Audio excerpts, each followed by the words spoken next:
I do not believe in coincidences. I believe that God has everything orchestrated. And this is why it's what has been happening over the past few weeks is just unbelievable for me. And I recognize that God must have some plan in what has been unfolding. It started perhaps on the 5th of August when we had a visiting speaker at our church, and this being the day before our independence celebration, he spoke about Wilberforce and the over 40 years that he had spent just pushing through the bills through Parliament and sticking to his guns, constantly believing that God was going to open the door for slavery to be abolished.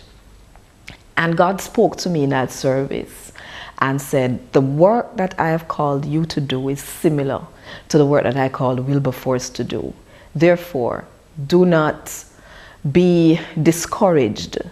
Don't get weary. Don't allow yourself to get weary. Just keep on pressing, keep persevering. And then I went to this conference on congregational music in Godincidence, Ripon College, Godincidence, right outside of Oxford. And the paper I was to present at this conference is, can I be truly Jamaican and truly Christian? And it was looking at congregational music and cultural identity in the evangelical church in Jamaica.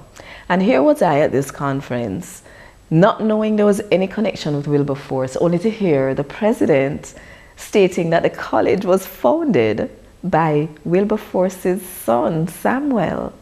Now, this just absolutely amazed me. And in that moment, I realized that I was there on purpose. Then we went across to Hertfordshire, Easneye, a grand old house.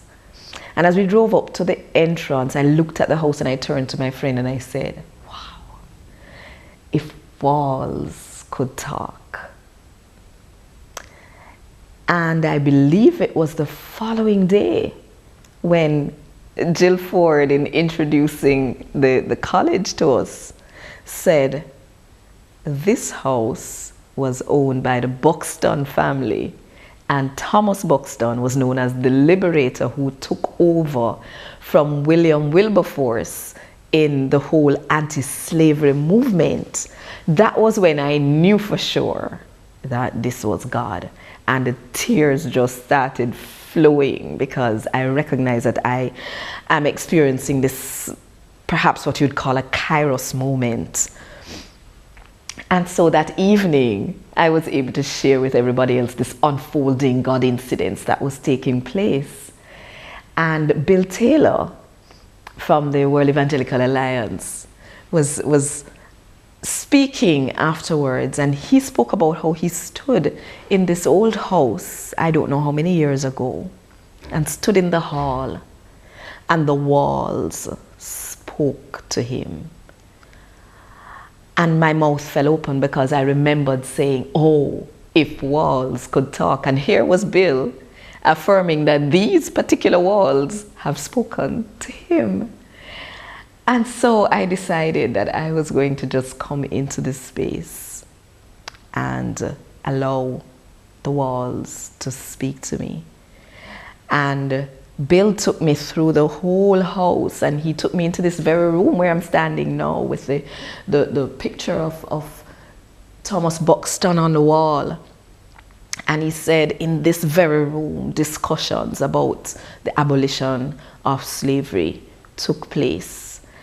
And I am just amazed at, what exactly does God have in mind? So today, we're having our closing ceremony, communion service. And here it was that Bertil Engstrom is speaking to us, and he says, set the people free to worship.